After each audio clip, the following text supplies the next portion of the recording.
to the Black Table on the Black Star Network. I'm your host, Greg Carr.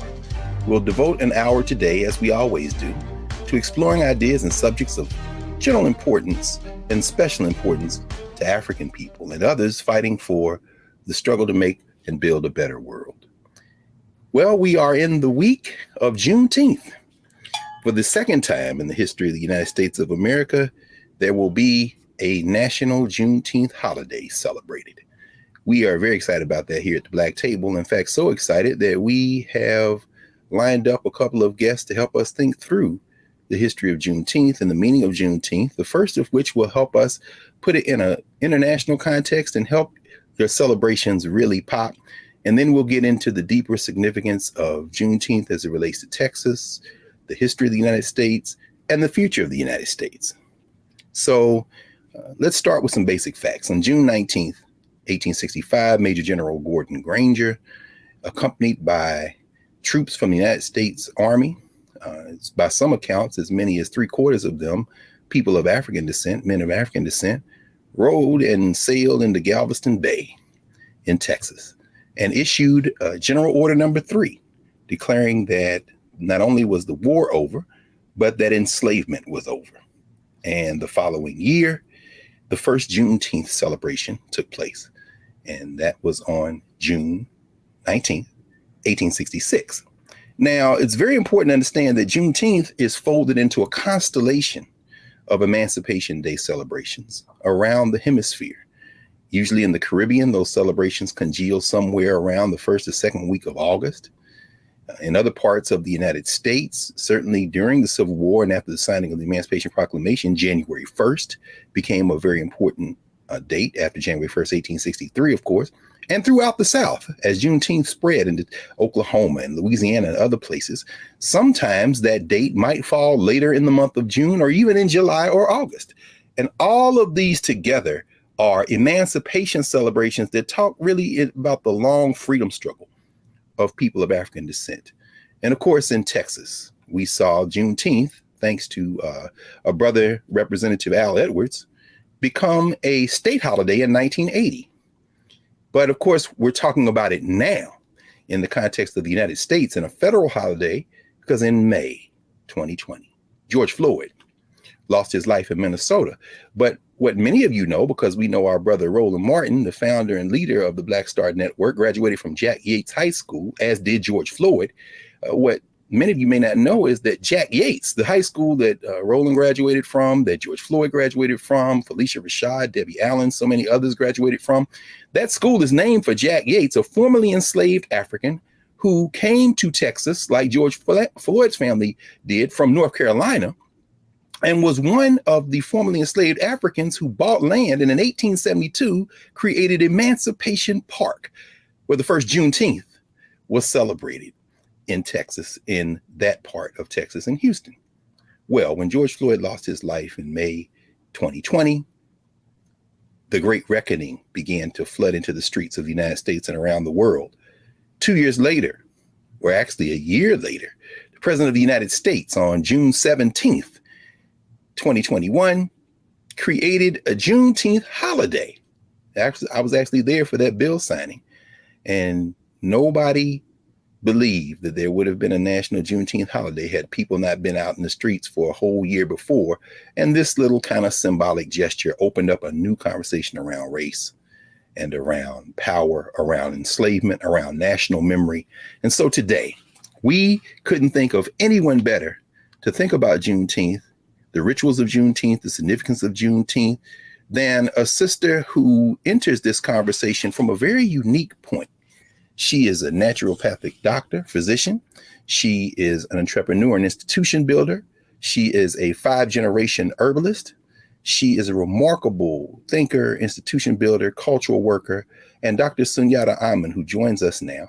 And in addition to everything else, she is the TEO of Calabash Tea and Tonic, an institution here in Washington, D.C., and through the internet worldwide. She's going to help us think about Juneteenth in a very special and very specific way. I want to bring her to the Black Table and welcome her. Welcome, Dr. Amen. Thank you, Dr. Carr. Thank you for having me. I'm so honored to be here with you.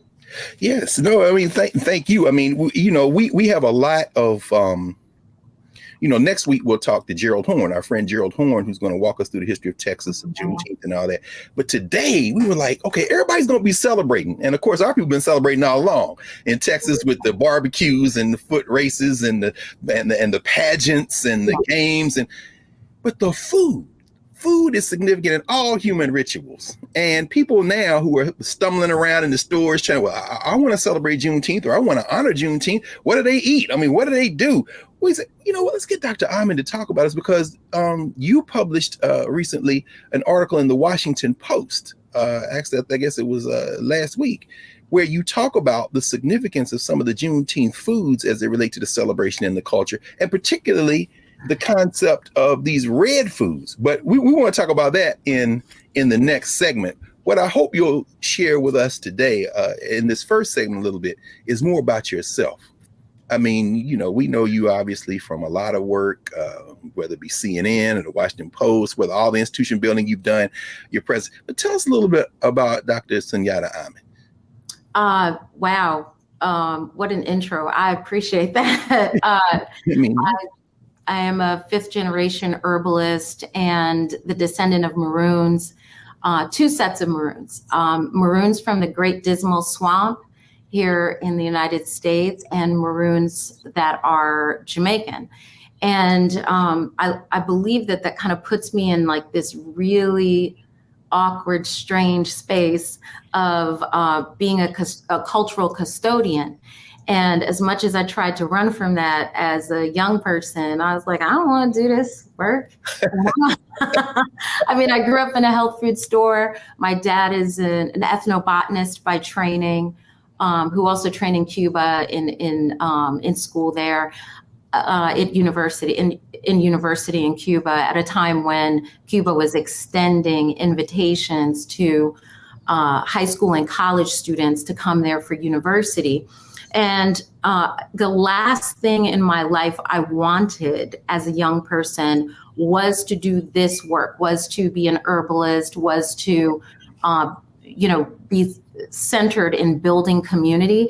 And I know that may sound strange, but when your parents are activists, it's like, oh, here we go, another march. Or I hope you don't mind, because I know we had you a couple of years ago talk to the freshman class at Howard University, and 1,500 students that you talked to. I mean, everybody was wrapped in attention, and their parents and their parents' parents know your family, because it wasn't just any health food store, it wasn't just any herbal store. Say a little bit about that practice that you were literally born into one of the most important institutions, not only in New York City, but really in the diaspora as it relates to this work. Could you say a little bit more about growing up in that particular store and what that work looked like?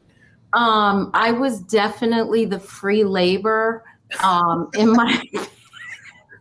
my parents' shop.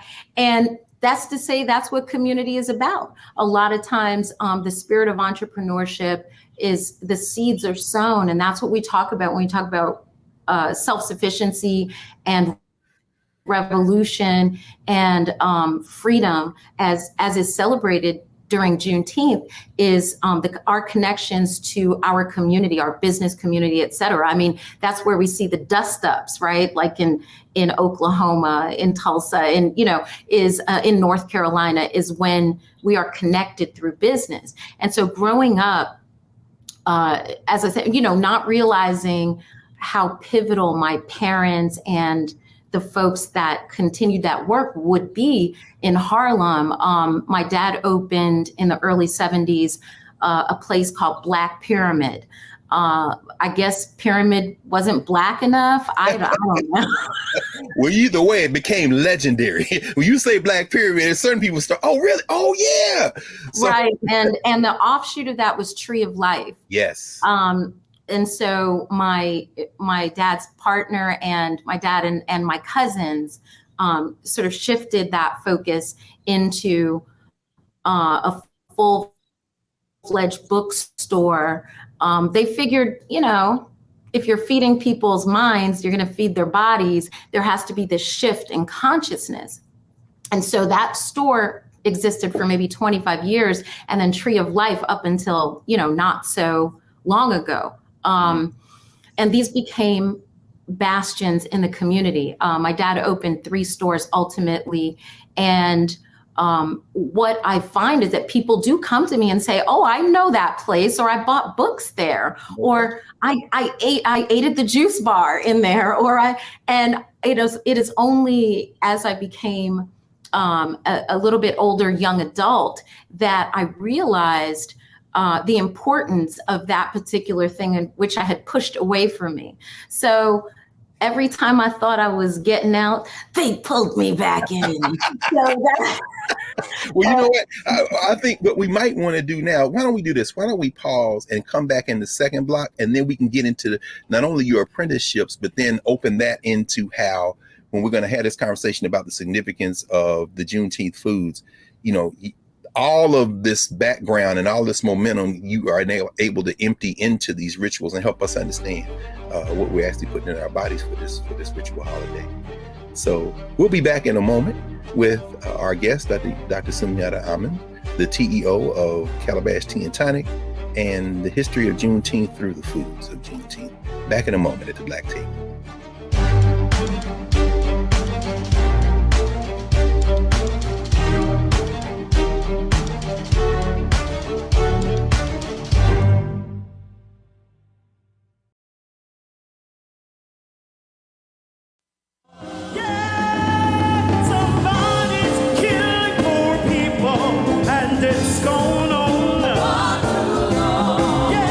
COVID happened, poor people were dying at a rate already of 800 people a day.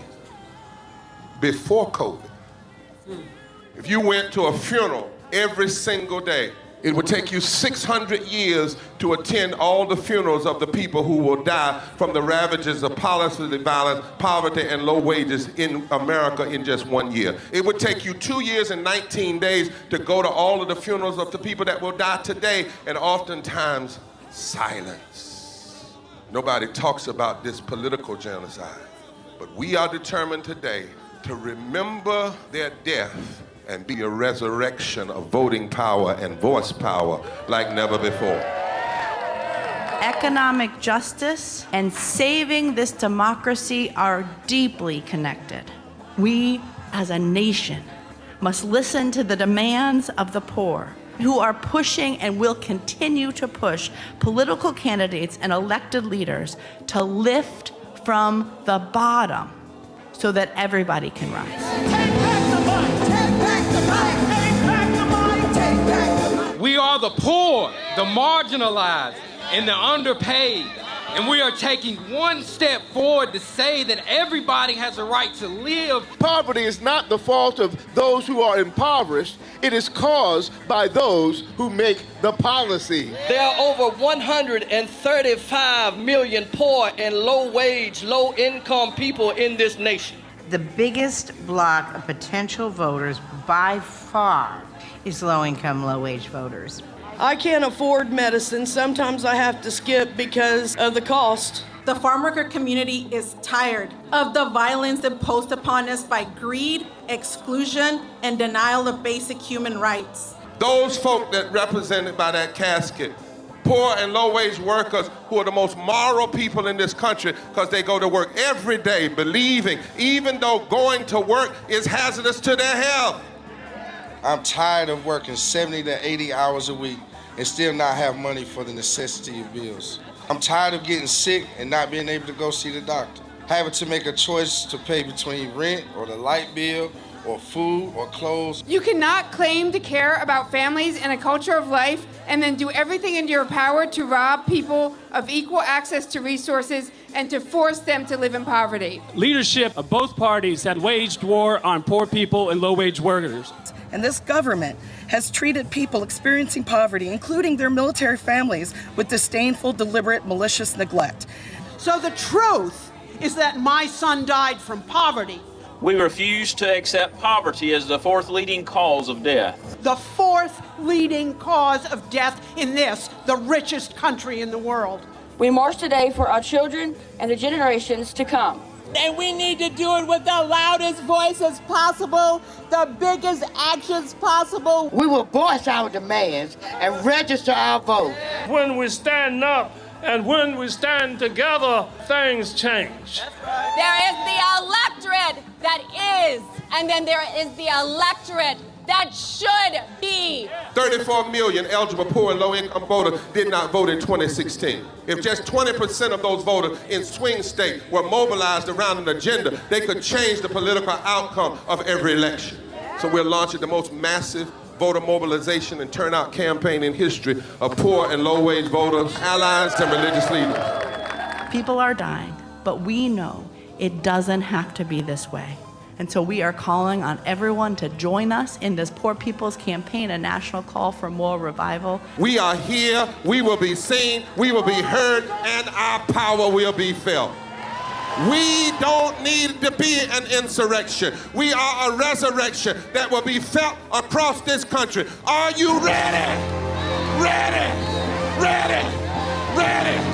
We are a resurrection, and we are ready. And we won't be silent anymore.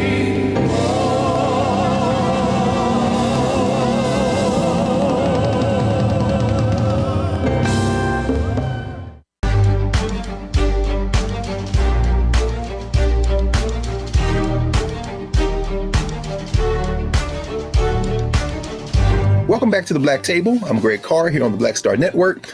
And Dr. Amen, our guest, Sunyatta Amen, when we paused, you were telling us how you tried to get out, but they pulled you back in. I love you. I mean, I've seen you lecture and have interaction with audiences where you talk about, you know, that apprenticeship literally stained your fingers. I mean, you're working in I mean, talk to us a little bit about that. I was the golden seal girl. You know, I was the person in charge of bagging, you know, ginger and golden seal and turmeric. And so sometimes I'd go to school and my fingertips would be like yellow or red. And people are like, what the heck kind of thing are you doing? Do we need to call children's services? What's wrong with this child's fingers? No, what's going on? Well, even the other students were like, I think, you know, I heard that she's that, you know, they got some stuff in there. They got roots. They got roots. Oh Lord. So they had you pegged for a witch as a child. But you know, I never, students always talk about this when they mention you. They say, you told them you almost never got a cold or never got a cold. I still have yet to remember a cold I got or sick in any capacity. You know, my classmates would get full blown, what do you call it? Chicken pox, different things that go around. I just never got sick. And I attribute that to probably breathing in all those fumes of things as the child labor. Right now, the folks who work at Calabash with me never get, and they don't notice it until I said, did you notice that you haven't been sick this whole year? And they're like, oh, you're right. And I'm like, you're welcome. But exactly. I mean, but you know, and then of course you go on to get professional training. You are a licensed naturopathic physician. And I think about the fact that you always talk about decolonizing our tongues. And part of that is restoring us to our natural health. I mean, people think, well, I eat this because it tastes good, but you always remind us, and I'm there because, you know, I'm drinking out of my Decolonize Your Tongue. Okay. You know, I got a rep, I got the maroons. Oh, the maroons. Look, I started to rock my original Maroon 5 joint because I know we're going to talk about that a little bit later in terms of foods of resistance or even now. But, you know, you're constantly reminding us that what we put in our bodies, you know, makes all the difference. And so, you know, could you talk to us a little bit about the significance of food in the body, and particularly for people of African descent, as we begin to think about those formerly enslaved people who never stopped practicing health with the foods that they ate? Absolutely. I'm so glad you brought this up. And so many of your students, by the way, from Howard come into the shop all the time. And they say, Dr. Carr said, you're a whole witch. And I'm like, thank you. And the way that relates in the decolonizing of our tongues is reclaiming lots of the things that are our traditions, that it is possible that we still say, we say, oh, that child, he's been here before. Oh, I saw a butterfly. That's my grandmother coming back to tell me something. I mean, we have symbolism, we have connection to nature. And within that, during the MAFA, during the Holocaust of being transported, millions of us in that transatlantic slave trade, as enslaved people, one of the ways that we could connect to home was the knowledge of herbal medicine, the fact that nature, not just the herbs, but nature itself connects us mind, body, and spirit to who we really are at our essence. And that's why the food is so important, because that's the way we connect internally with the way we relate to nature.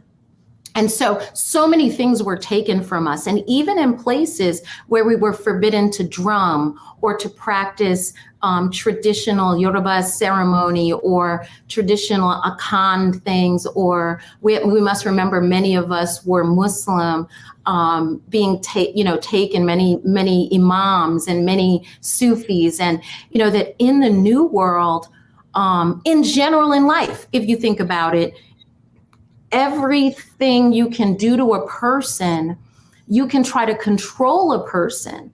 But one thing that you can't really control is food. People decide they're not going to eat, or people who feel put upon decide, I'm not eating, or I am eating my feelings, or I'm not going to eat because I feel a certain way. It is something you can control as an individual. So one of the ways that we take personal power, even if it's in a disordered fashion, even as modern people in disorder, is the control of what we eat or do not eat. And that is a revolutionary act, for better or worse. It is a matter of taking back, wresting control. And so when we talk about what we ate from a diasporic perspective post transatlantic slavery, or even during that time, right? Because that was hundreds of years in the making, that we could approximate what we were used to before, and it's its own act of resistance. It's its own decolonizing or resistance to colonization that we're exercising at that point. So if we think about the Maroons, Dr. Carr, I mean, this is one of your loves and specialties, our connection, Queen Nanny, who's on our cup, right? Yes. Or Zumbi, Kojo, Makandal, Dutty Bookman. We talk about how many of them, there's the success of their revolutionary acts, Harriet Tubman, lots of folks, yes, that it had to do with their responsibility to nature and our connectivity to nature that allowed them. And so it's said that, this one practiced voodoo and they had herbs at their disposal, and this one gave herbs to their troops so that they were emboldened and strengthened. This is the food they ate. This is the sacrifices they left to the African spirits that are related to food for us. There's no way to separate it. And so in that context, as we even come to things like Juneteenth, as we come to other celebratory things that we hold in our communities, food is absolutely pivotal. Well, let's continue that momentum as you're talking, and of course, as you talk about all those places you brought in, Jamaica and Cuba and Haiti, and put that right where we can now see this momentum of resistance, literally through with the foods that we ate. In the article you wrote on the 15th of June in the Washington Post, one of the things you talked about. That comes out tomorrow, actually. What you guys got was the preview. Ah, wonderful. Oh, that's perfect. So then that's right in the rhythm then. All right. So it comes out in the food section tomorrow. On Thursday, it comes out on Wednesday. June 15th. Yes. So by the time folks are seeing this, it will have already come out. So you all can now access the Washington Post and see this article. And so in it, you talk about several of those herbs, those plants, and you focus in on hibiscus. And you write hibiscus plants with a lot of the other botanicals that come from Africa, like ginger and the various spices, as you said, came with us on those ships. And they not only allowed us to continue our practices, they continued to heal us. And of course, coming out of the Caribbean as you do, you also write about how over the last decade plus, that sorrel that so many people in the diaspora enjoy, it has medicinal benefits. Could you talk a little bit about what makes the red and some of these red drinks that we consume, not all of them, as we'll talk about in a minute, but some of them, what makes them so powerful? And talk about some of those herbs. That's such a great question. Red is a significant ancestral color for us. In many of our West African traditions, red symbolizes ancestral connection and power through blood connections. And that connection doesn't have to be people you're related to, is symbolic. And so when you talk about Shango, when you talk about Alegua, whose bracelets I have on now, both of those deities, but we talk about red being a color of power. When people get married, they're often wearing red, not white. People are there is red involved in ceremony and palm wine and cola. I know Coca-Cola made this formula that people associate cola with brown, but that's because it's been dyed brown. But the truth is that cola nut, you have white colas, red cola nuts. Those are associated with divination, with asking the creator, what's the next step, or how do I go forward? And wait, Prof, before we go, I don't want to dwell on this, but just so folk catch that, Coca-Cola, like we drink Coca-Cola, that has roots in the Caribbean as well? I mean, this has roots in Africa. Wow. And, when we talk about a drink like that, we're talking about the fact that it's dyed brown from sugar product. It is sweet from sugar product. It is spiced, seasoned with cola nuts, which are traditional to us in West Africa, right? It is even when they used to put cocaine in it, it was coca leaves that are indigenous to, South America, until they got busted with that. And they were like, you can't put that in. Okay, I didn't want to, look, hey, you all, Dr. Amen's coming back to the Black Table. I'm just going to claim that right now because we're going to have to do a whole thing just around Coca-Cola and imperialism in Africa and the Caribbean. I didn't want anybody to miss that footnote. So that's a teaser for the next time you come. Anyway, I didn't stop your momentum. Okay, so. No, I love that. I would love to come back and just talk about the colonization of our indigenous foods that are now superfoods in Whole Foods, and just coming forward on that. So I love that you've asked this question, and our interconnectivity, wherever you see that hibiscus plant and these other indigenous West African plants, wherever they're growing, wherever you spy them, you're seeing Africa. It's the thumbprint. It's the indelible thumbprint, because hibiscus stains whatever it touches, and it has left a fingerprint, a watermark of capitalism, imperialism, enslavement, and resistance. It's leaving its mark.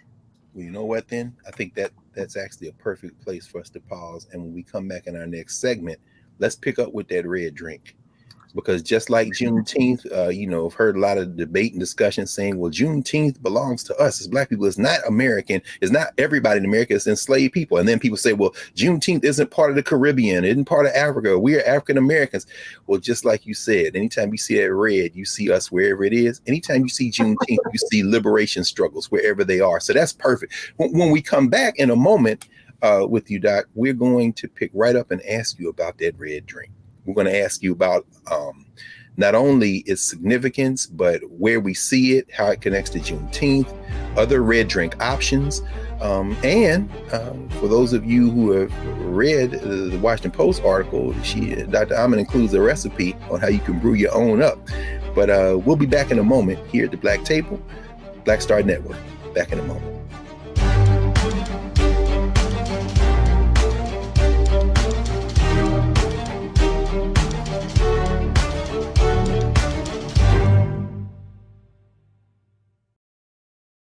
time to get paid, blow up like.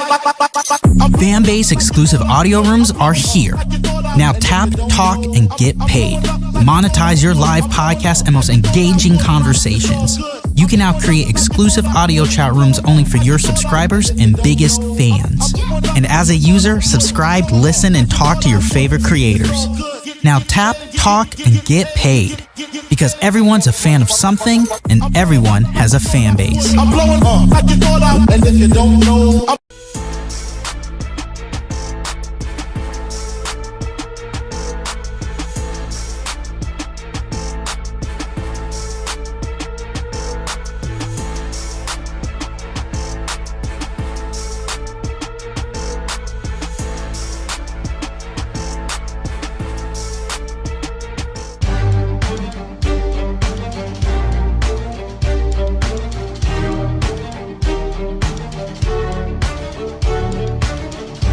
Welcome back to the Black Star Network. Here we are with the Black Table with our guest, Dr. Sunyatta Amen, TEO of Calabash Tea and Tonic. And when we left, you led us right up to the door of that red drink that we see proliferate in Texas. And these Negroes is barbecuing whole hogs. They out here doing all kind of, walk us through some of that food, Dr. Amen, because, you know, in addition to being intimately familiar with the foods of Africa and the diaspora and what is good for us, you also talk a lot about the things that aren't so good for us and how sometimes mixing those things together can have detrimental effects. But talk to us a little bit about this red drink that we see. Red drink, fantastic. Red drink is pivotal to any celebration. As you look throughout the diaspora, you will see red drink appearing over and over in different forms. This has everything to do with our connectivity with West Africa. So this, everywhere you go in it, let's deal with Africa in general, right? I have a list here for you, right? We have Bissap in Senegambia. We have sorrel in the Caribbean. We have Rosella in the Horn of Africa and Italy. It's spread to Italy. And the Middle East, they call it Rosella, or so-called Middle East arbitrary geopolitical term. Yes. Let's not forget that. Yes. In Egypt, you're going to call it karkade. Oh, that's my favorite. Yeah, anytime we go to Egypt, I know you've been there many times, me too. We get off the plane looking for that karkade. And they're ready to give it to you because no question. It's a celebration that you're coming home. Yes. And people, we always warn the folks to travel with us. If you're on blood pressure medicine, you better be careful, because if that thing starts tasting good to you, it can mess up your medication because it lowers your blood pressure. It certainly does. It's a vasodilator. It opens the blood vessels and it releases heat from the body. It's a coolant, as they call in an herb. There are certain herbs that are coolants. And so this throws heat off of your body. And that's one of the reasons why it remains popular in tropical and subtropical regions.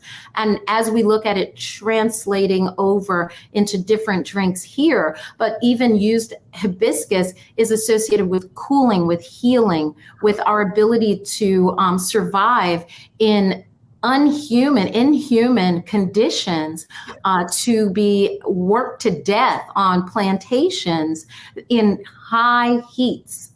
So I still have some more. I don't want to interrupt you. So some of these other regions, like what's the name? What other names do we have?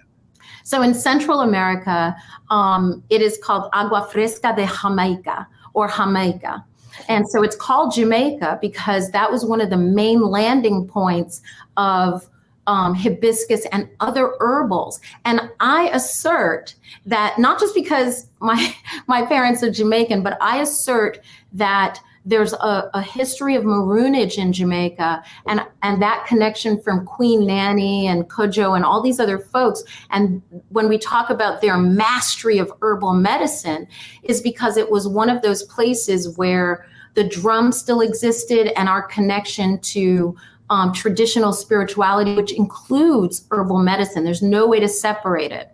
So we also have in Brazil, we have vinagrera. It can be found everywhere. I mean, you see it over and over again.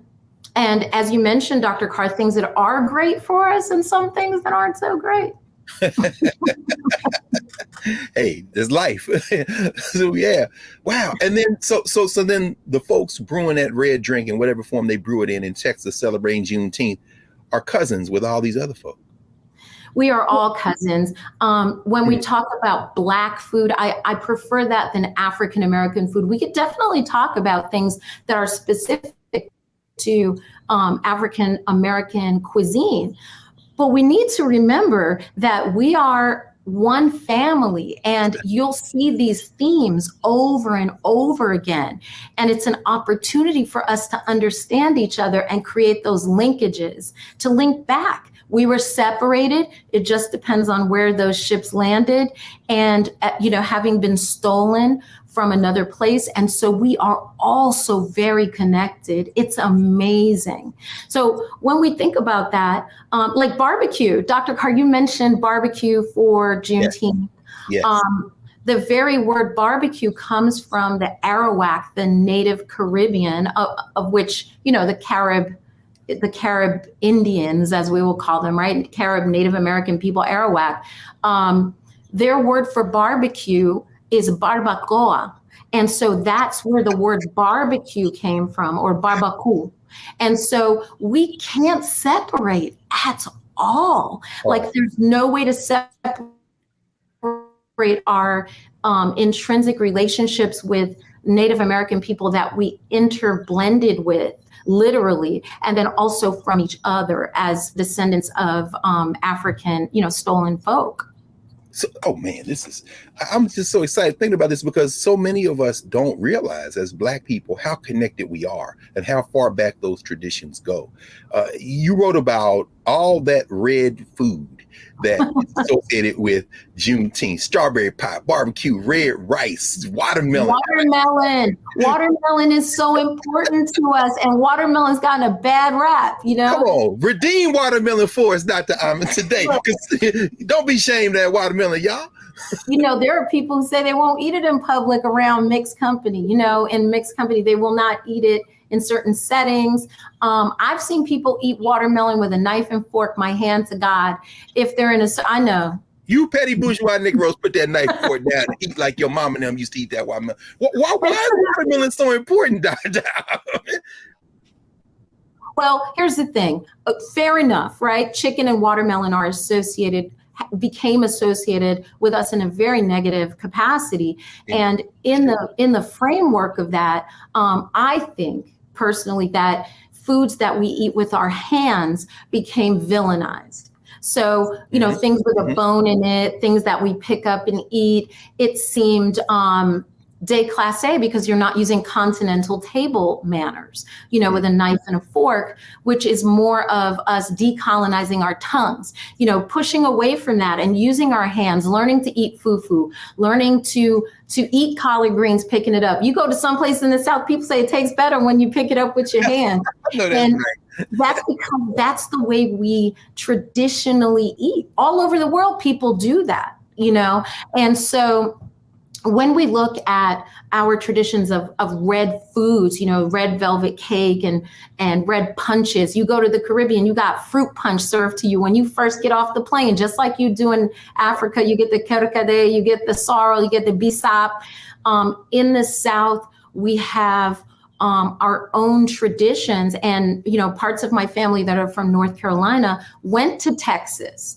And so you find that interconnectivity of people back and forth, where red is a celebration. It says joyful resistance. It says we are still here and we deserve joy.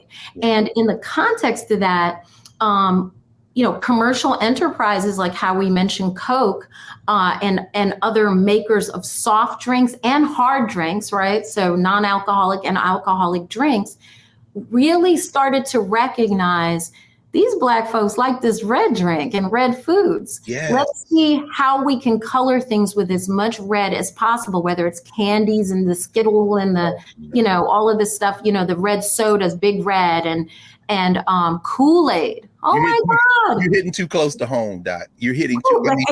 As a child, I'm thinking about Red Hots. I'm thinking about those. In fact, it got so bad that we used to go to the store and we would ask for the candies and the Kool-Aid by the color. Just give me the red. You want the red or the So are you telling me that this is deliberate? This was a deliberate marketing campaign. Well, think about the fact, Dr. Carr, that we don't describe it as a flavor. No. It's not cherry and it's not strawberry, and it's not hibiscus flavor. It's red flavored. Right. That's how much we love the color red, especially in the drinks and the candies, like being associated with it's in our soul, it's in our DNA. It's one of those DNA memories, those places that are buried deep in us. So a company can sell you those little nasty, you remember those little links that sat on the counter? Yeah. Growing up in New York, you had the bodega and they had the little, you know what I mean? Yeah. And it pulled it out of the thing. I was like, what is that? What is that? And look, all the hood joints, I know, because all our Philly fam lived in Philly for a long time. Them quarter waters, it's a reason they colored that way. You write about that in the article. The quarter water. You got the Kool-Aid is a red. It's not even called the color it is. Kool-Aid doesn't call it red. My God. We call it red. We call it red. Water ice in Philly. What y'all call it in New York? In Philly, they call it water ice. But they push like the Italian ice. Yeah, Italian ice. But it's like, you call it by the color. Give me the I want the blue. I want the red. And you could tell because everyone would walk around with a red tongue. Oh, no, their tongue and their mouth was red.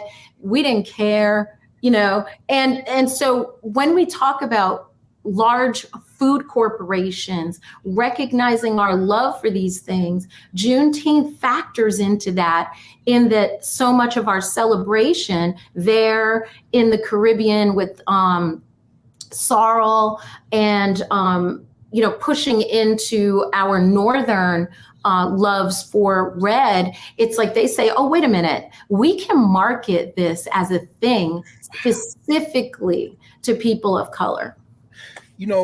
Why don't we, when we come back in our last section now, why don't we come back with the implications of this? Because as we know, this is all new territory for us. These rituals that you have practiced and seen and inherited from the Caribbean, from Latin America. Now this one here in the United States, Juneteenth, has been nationalized and in a kind of struggle over what it means to remember what it means. And we already see the first forays into our community from these corporations as it relates to Juneteenth. So why don't we, when we come back in our last segment, help our viewers think through what it means to celebrate Juneteenth through the food, what it means to protect and extend our traditions, and how we can link our institutions so that we can always preserve the best of these rituals. So we'll be back with Dr. Sunyatta Amen, and we'll be talking more about Juneteenth and these foods at the Black Table. Back in a moment.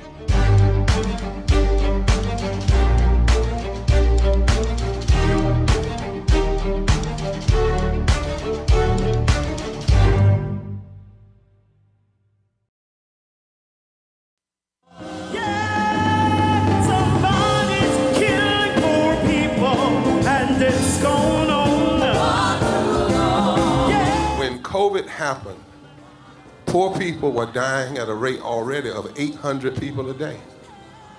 Before COVID, if you went to a funeral every single day, it would take you 600 years to attend all the funerals of the people who will die from the ravages of policy violence, poverty, and low wages in America in just 1 year. It would take you 2 years and 19 days to go to all of the funerals of the people that will die today, and oftentimes silence. Nobody talks about this political genocide, but we are determined today to remember their death and be a resurrection of voting power and voice power like never before. Economic justice and saving this democracy are deeply connected.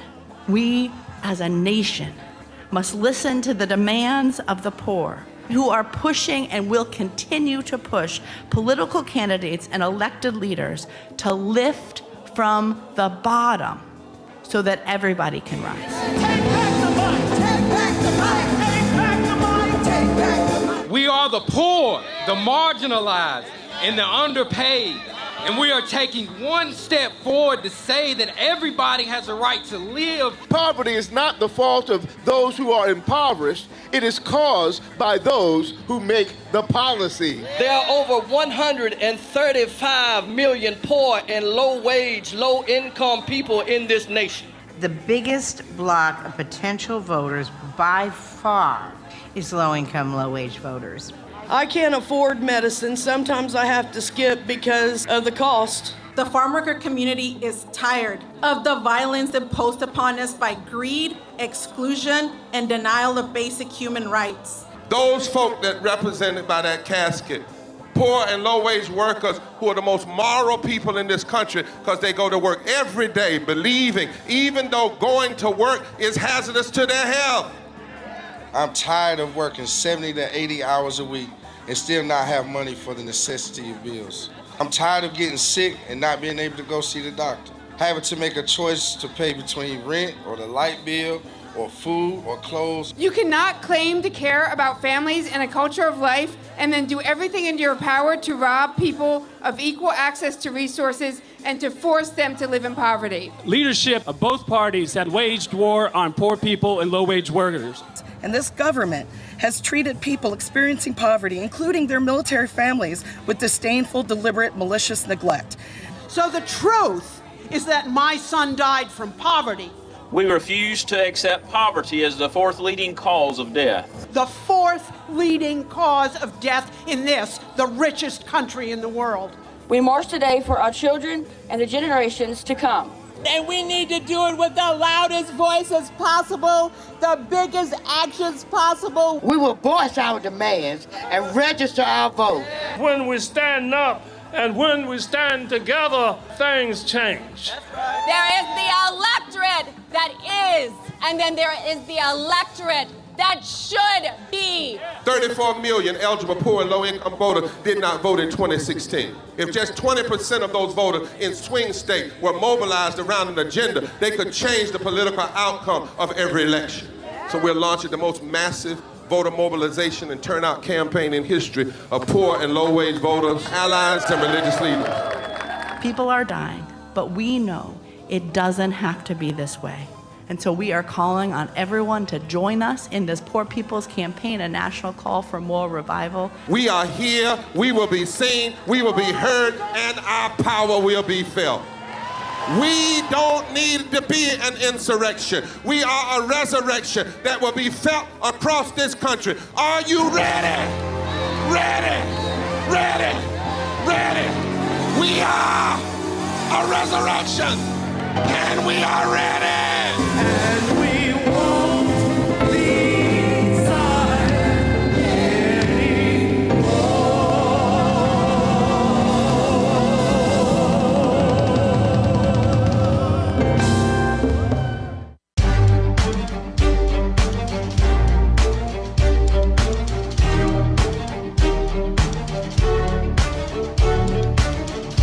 Welcome back to the Black Table. Greg Carr here on the Black Star Network, and we are honored today to be joined by Dr. Sunyatta Amen, who is really helping us think through not only the history and meaning of Juneteenth, but the rituals, the foods, the icons, the shrines, the totems, everything culturally that is connected not only to that holiday, but it connects us as people to the best in our traditions. Dr. Amen, you know, we're now both witness. Certainly after everything shut down, you and the Calabash team went online and expanded. You know, a lot of people will be watching this from around the world, watching this broadcast. You led us right up to the horns of a dilemma now, because a lot of people now are going to be wanting to celebrate Juneteenth. I mean, I know that's one of the reasons that you wrote for a broader audience to help people introduce people. But there's some pitfalls probably associated with that. Could you talk to us a little bit more about that? You started at the end of the last segment talking about this, you know, the market coming in and saying, oh, we can exploit this. What do you see going forward? You know, this is a great question. Just like we see traditional superfoods making their way into the marketplace, you name it, you know, matcha and maca and hibiscus and, you know, mushroom and, you know, all of these foods that are now foraged, which we just call going out in the woods behind our house and your grandmother said, bring back that pokeweed and let's make a salad. Right. Yes. So what we do see is things like this Juneteenth ice cream dust up that occurred, where our foods start to get marketed back to us. They didn't even let that joint, no pun intended, cool off. They didn't let it cool off. How about that? And it was too soon because they received the backlash. Like, what? Juneteenth? But they're going to be back, aren't they? Oh, yeah, definitely. We're going to start to see more Juneteenth sales and lots of things revolving around food, because that's a huge part of the tradition. And as we said, these red foods, we're going to see it more and more. And it's going to go in it's going to be a soft sell where it'll start with foods that we're accustomed to being red, like we talked about earlier. And then it's going to move into certain kinds of product. And what ends up happening a lot of times is if they can get a Black representative, then that person will introduce it. And that's where they messed up, to be honest, with the ice cream. You know, it's funny you say that, Doc. At the bill signing last year, they had Mother Opal Lee, the elder who is, largely associated with helping, push along with a lot of other folks. Yeah. And we were standing there. Here's Congressional Black Caucus and the President of the United States signed that, Vice President Harris. And I'm standing in the back with the cats that guard the place, which, as we know, are Black and brown people. And I'm standing between these two police officers. One young sister, she said, I'm from Texas. We've been celebrating this all along. And the brother was like, right? I said, well, what y'all think's about to happen? And they both just shook their heads and started laughing. Right. I mean, this is a ritual like all the other ones you're describing. It's from the people. So how can we protect it? I mean, what are we talking about at this point? It definitely is. It's one of our traditions, and Texas is one of those pivotal places in terms of how it got its name, how that celebration has continued for all this time, and people need to acknowledge that. What we look at as a whole is that we do not want to be sold to in this consumer fashion, and when we examine it, when we zoom out macroscopically, we're being sold to all the proclivities we have those proclivities. So what's happening is this will be the latest in that set of things. And red foods had already been marketed to us, but now there'll be an excuse that takes it out of the quarter water and the now-a-latest, the watermelon now-a-latest, and the hot link sausage on the counter, so it'll start shifting from the Kool-Aid into more palatable, sorbets and things that seem a little classier than what we were used to as children being marketed to. And so we'll see a push into those spaces. Now, what I do think is fascinating is the amount of Black chefs who are coming out with recipes, who are saying, this is something to celebrate. Even if I'm not from Texas, I'm going to give you what's from my place that is right along lines with that. From the Caribbean, I'm going to give you this sorrel, because I will say that I feel like our love of hibiscus drinks, not the things marketed as red, has been pushed forward by Jamaicans and other Caribbean food places that returned our traditions back to us in a North American and like a North American capacity. And that's beautiful because it's just the snake swallowing its own tail. There is no beginning and no end. It only exists in that capacity because we're from as descendants of the Caribbean, we're from a subtropical environment where that thing grows all the time. Yeah. So it's our responsibility to return the healthier version to our folks instead of just the red liqueurs marketed to us, the red sodas and the other things. I mean, why does the Kool-Aid man have to sound like Louis Armstrong? He's like, oh yeah, yeah, right, busting through walls. Right, that's true. No manners. No manners. Yeah, what is that? Wow, that just.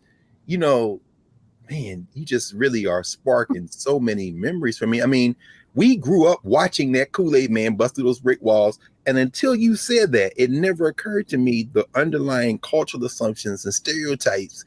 And, I remember many years ago reading Manning Marable's book, How Capitalism Underdeveloped Black America. And that was the first time I read about how the soft drink companies marketed those colors, red and purple, and for the grape and red soda, and how they really tapped into that market very deliberately, and how Black people were the consumers. And I know you know about that. I mean, Dr. Carr, even their logos, McDonald's has red, Wendy's has red, KFC has red. Popeyes, and you name a restaurant, Pizza Hut, any of it, red is pivotal to their marketing to us. Starbucks, green. Okay, so we have to know who is green. Right, that's true. Whoa, stop playing. Okay, so we got to come back. People are saying, you know what? I do want to ask you this before we go. You have been and continue to be one of the most successful and nuanced kind of bridge builders without sacrificing anything in terms of cultural integrity and foundation. Help us think through what we should be looking, not only what we should be looking for, but how we can meet this moment in a way that enhances our communities. You're always looking to teach, regardless of anybody's background, their culture, and we know that this flood of commercialization is coming. How can we, what should we do to meet this moment? And what are you all doing? In fact, at Calabash, you're an institution builder, you're an entrepreneur. How should we move in this new environment, this new Juneteenth environment? This is fantastic. Our entrepreneurial spirit, which we've always had, right? Mm-hmm. You go to West Africa, people have their market stalls. The market women run the economy, right? And so when we talk about reclaiming recipes, let's call it that, reclaiming our recipes, the ingredients themselves, all of these things that are being sold and will be sold as heirloom grits and heirloom so-and-so. And it's only a matter of time. And we already saw it happen with this ice cream debacle. And the other products, right? What we have to do is decide to be those entrepreneurs, even in our own homes, reclaim the recipes, make these recipes, make them healthier versions of what we love, the same seasonings and such, but let's not cook something until it's with an inch of its life. Like, make things more fresh, use the same season. And this gives us an opportunity to lower our blood pressure, avoid sugar and diabetes issues, our risk for cancer, et cetera. This is imperative because good health is not only your birthright, but it is also a revolutionary act. Yes. And as much as I fought this as a child, I am now getting it. Listen, y'all, here we are on the verge of the Juneteenth holiday. I don't think, with the producers, we were talking before, and, they said, let's move this to the first of our two-part conversation on Juneteenth. And, thank you for doing this, because it's going to be a lot of celebration. It's going to be a lot of noise. But when you watch this hour that we've spent with you today, this just resets the paradigm. It just strengthens us. And ultimately, our health is a revolutionary act, huh? It absolutely is. It is intrinsic to our joy.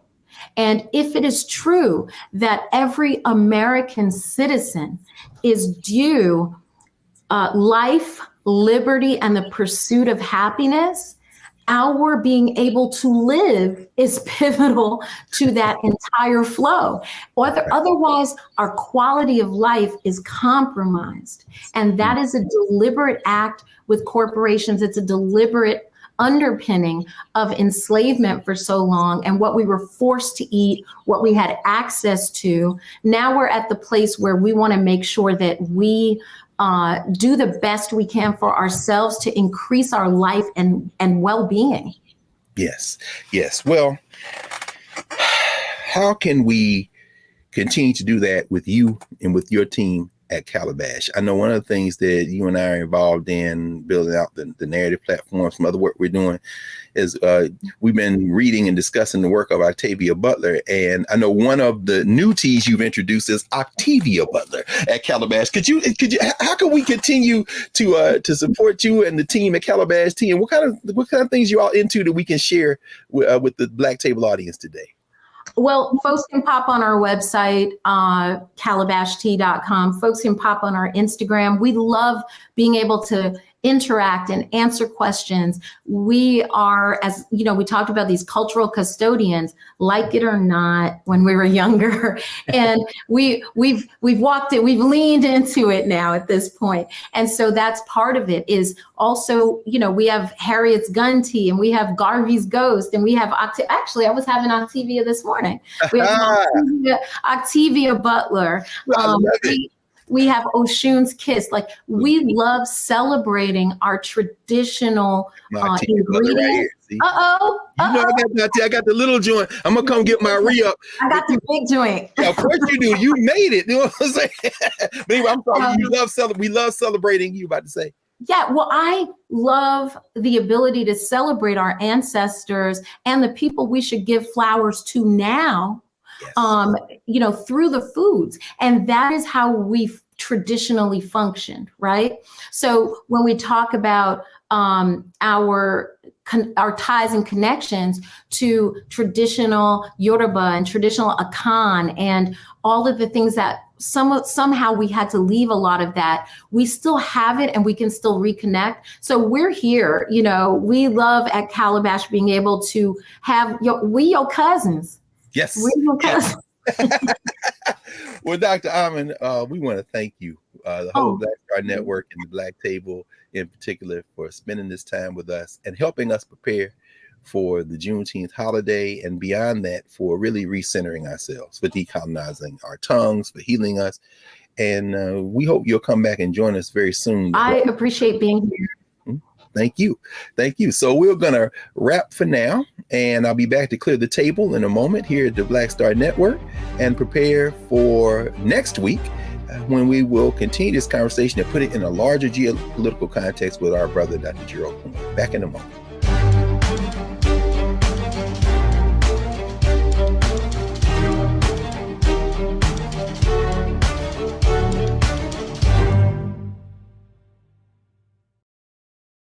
Time to get paid, blow up like Fanbase exclusive audio rooms are here. Now tap, talk, and get paid. Monetize your live podcast and most engaging conversations.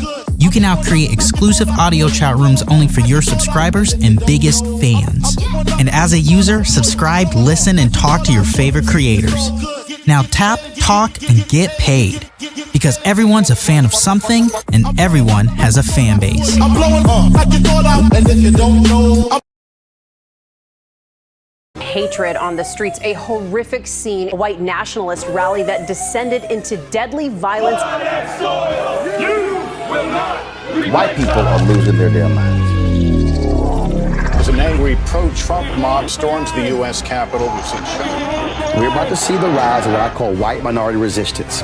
We have seen white folks in this country who simply cannot tolerate black folks voting. I think what we're seeing is the inevitable result of violent denial. This is part of American history. Every time that people of color have made progress, whether real or symbolic, there has been what Carol Anderson at Emory University calls white rage as a backlash. This is the rise of the Proud Boys and the Boogaloo Boys. America, there's going to be more of this. Here's all the Proud Boys, guys. This country is getting increasingly racist in its behaviors and its attitudes because of the fear of white people. The fear that they're taking our jobs, they're taking our resources, they're taking our women. This is white fear.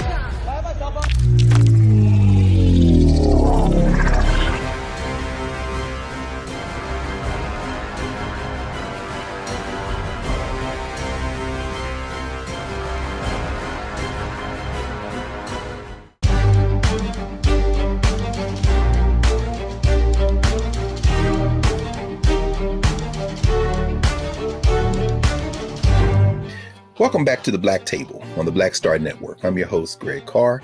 And we've spent the last hour with Dr. Sunyatta Amen, physician, herbalist, institution builder, entrepreneur, and she's given us a master class on not only the ritual we call Juneteenth, but the deeper significance of how people of African descent use the foods of Juneteenth, connecting them to the foods of Africa and her diaspora as revolutionary acts of self-preservation. One of the things that when you visit Sunyatta's store, when you visit her institution, Calabash, when you walk in, anyone who greets you will say, "How can we heal you today?"